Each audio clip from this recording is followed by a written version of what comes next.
guys, welcome back to my channel Rewind That. It's your girl Miss K. So today we're going to be going over the latest episode of Marriage Boot Camp Hip Hop Edition. Okay, so let's get right into it. I'm sorry that I'm late. I actually just watched it last night, so this is the best time that I could do the video. All right, so anyway, so the camera is going from room to room and everybody is talking about how nervous they are to be taking the lie detector test. Okay, some of them, like Styles and Ajwa, they're saying they're so over it, they're just ready to go home. Okay, all right, so then we get to Joseline and Ballistic's room and we find out that Ballistic is actually still upset, or he feels some type of way about Miss Chalet saying that Stu can't keep his eyes off of Joseline. I said this before, that it was foolish that Miss Chalet said all of this in front of the whole boot camp.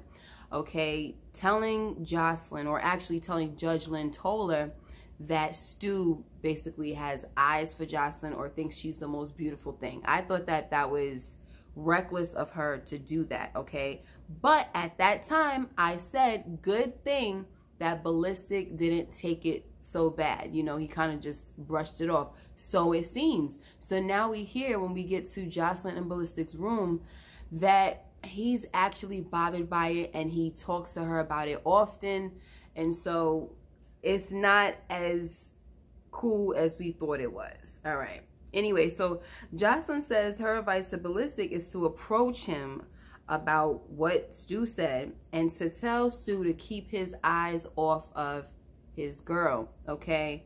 Or else you're gonna get jacked up, for lack of a better term. All right, but that's definitely not the answer. That's not something that Joseline should be promoting, just the same as Miss Chalet should have never said that in front of anybody, because like I was saying, what are you trying to do, Miss Chalet? Do you care about your man, or do you want to start a fight? You know what I mean? It was just stupid.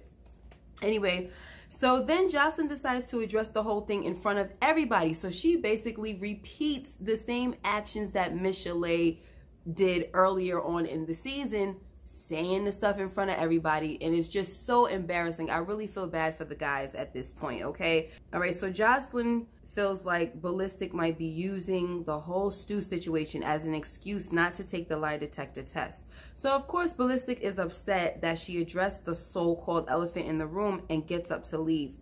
He tells Stu it has nothing to do with him, he doesn't have anything against him, and he goes upstairs. Now Stu turns to Miss Chalet and says, no, you know what? I told you. Didn't I tell you? And so I'm out of here too. See what you started, basically, is what he was saying to her. Now Stu gets up and he leaves, okay? At this point, like I said, I don't blame the guys. Miss Chalet should have never said anything in the first place, and this whole thing wouldn't even be going on. Totally embarrassing for these guys. So to make it worse, Joseline is going to tell Stu that Ballistic even told her a couple of times that he was going to knock him out. And I'm just like, this is just like, seriously, there's a whole lot of instigating going on, and it's just not conducive for like positive energy at all. So I don't know what the heck is going on with Joseline, and I can't even speak for Miss Chalet. Anyway, so Judge Lynn says, okay, let's get back to the task at hand. So she starts asking each person what their lie detector questions are going to be.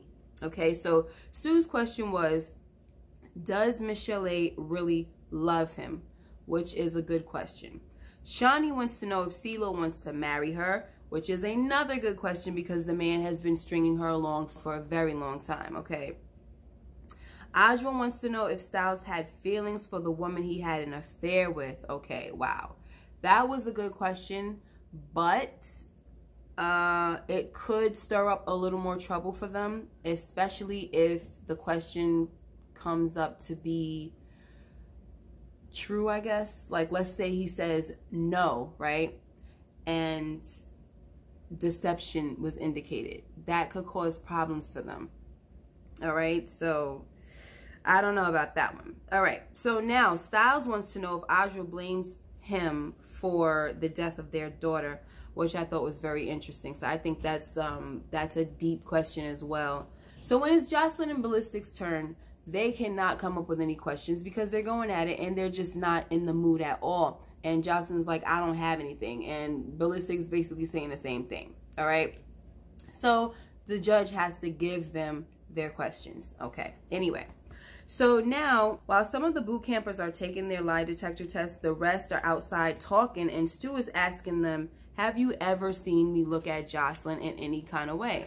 So Bianca says, no, I never seen anything like that. But Styles' memory recalls something totally different, okay? And he lets Stu know that he recalls him saying something inappropriate to Ballistic on the first night, which involved a threesome. So upon hearing this, Stu does seem a little disturbed that he said this. Maybe he had a little too much to drink and he doesn't remember, but it happened, okay? And the footage does show us that it definitely did happen, so he can't deny that. But he does say that he feels bad for Ballistic and he feels like Miss Chalet planted the whole seed in the first place, okay? Now, he might be right. And maybe if Miss Chalet didn't say anything, Ballistic could have forgotten about the whole inappropriate joke. But at the same time, Stu needs to own up to his part regardless, okay? He can't be like, oh, Miss Chalet planted the whole seed when the first night you came in the house, you over here making inappropriate jokes about doing the threesome with another man's woman, okay? That's just totally disrespectful. Anyway, so Joseline is still pissed and she wants Stu to talk to Ballistic, and when she sees Miss Chalet, she wants her to address it. So Miss Chalet says, I'm sorry, and she'll take the L for, you know, any misunderstanding or miscommunication, okay? And then Stu also apologizes to Ballistic when he sees him. Okay, so now the group is gathered, right? And Judge Lynn says that she has the results, but she's not going to give them to the campers until tomorrow. Tonight, they're going to be able to go out to party, club, or whatever, and they get the hall pass, all right? Now, I'll say that I've never understood this part of marriage boot camp. I never understood why people were able to have a hall pass if they were coming on this show to fix the problems in their marriage or their relationship, all right? To me, a hall pass is just a recipe for a disaster. But I guess I do understand what Dr. Ish is trying to do. Maybe like his little strategy is kind of like a test. So if they're giving you a hall pass and you go out and you do something stupid, it kind of is a testament to your character and how you are in the relationship, possibly, right? But I'm just not with it. And like Ajwa and Styles, well, Styles said it. He's like, we don't do hall passes, right? Anyway, so I totally get that. All right, so before they go out, Joseline has a meltdown and she's screaming at Ballistic. So the producers are thinking that they're fighting or whatever. So they have to break in, okay, because they're not trying to open the door. And that was that. She had the producers all frantic and nothing was going on. And the producer was like, okay, but you got to leave the door unlocked, okay? Are you kidding me? Why? What if they wanted to get it on? What do they need to have the door unlocked for? Anyway, so the guys go out ahead of the girls, right? They leave the house first and they're in their little Sprinter or whatever the heck that thing is called. And back at the house, Joseline is giving Miss Chalet a hard time, okay? She's giving her all types of attitude, saying nasty things and quite disrespectful. Like she's saying things like, don't sit up here and act stupid when you were saying the whole time that Stu had his eyes on me. And then she said something about, I don't got time to be sitting up here arguing about no $2 whatever. I didn't know what she said because it kind of like bleeped out what she said. So I'm not sure if she said the N-word or some other type of profanity, all right? I have no idea.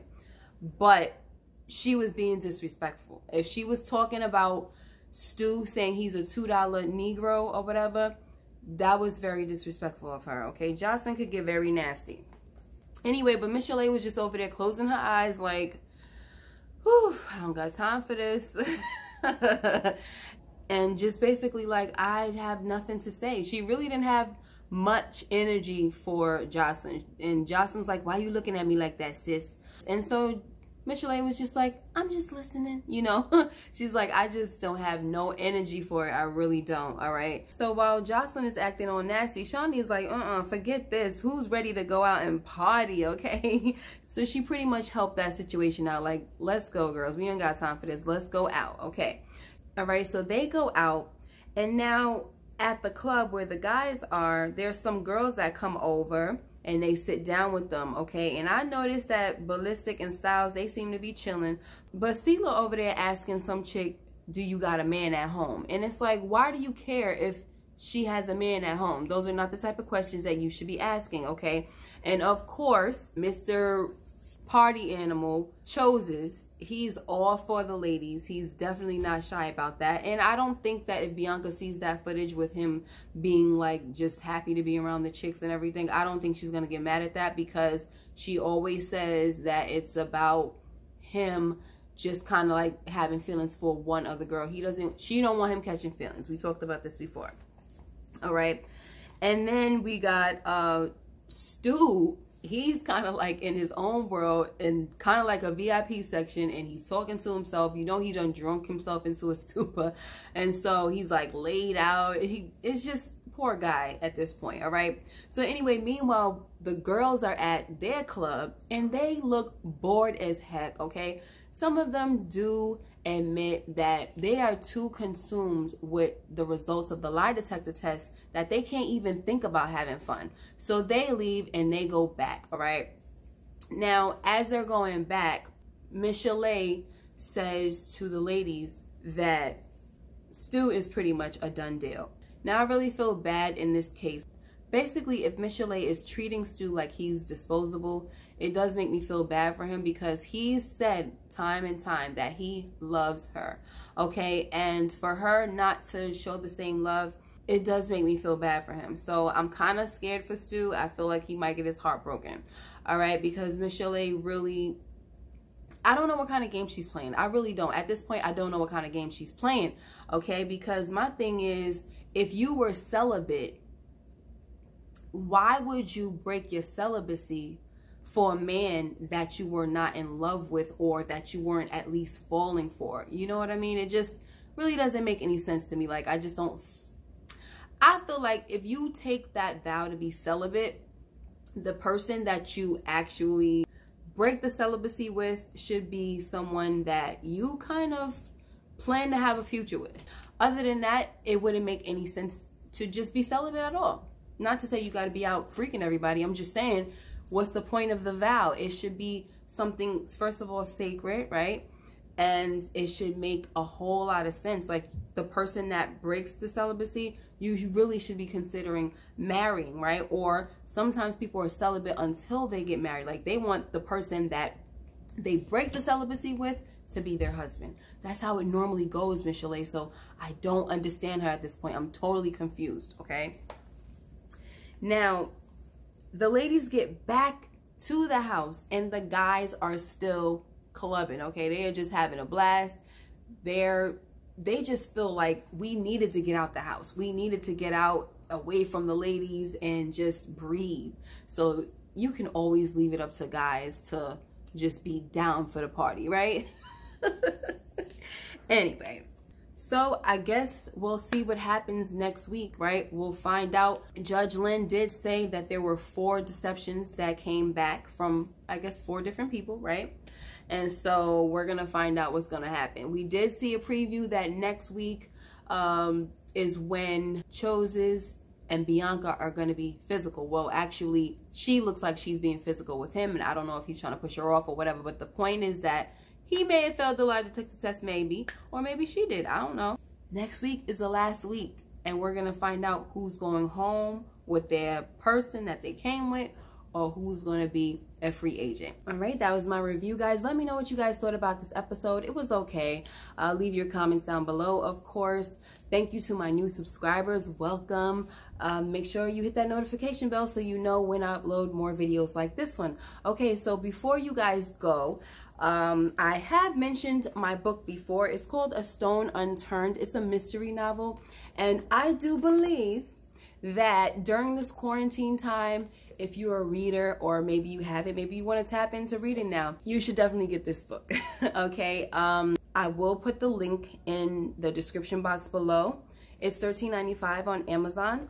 Okay, and if you have Prime, of course, you'll be able to have it free shipping. All right, so if you do happen to get the book, A Stone Unturned, let me know after you read what you think about it, okay? And of course, no spoilers. All right, thank you so much. You guys be blessed and take care. Bye-bye.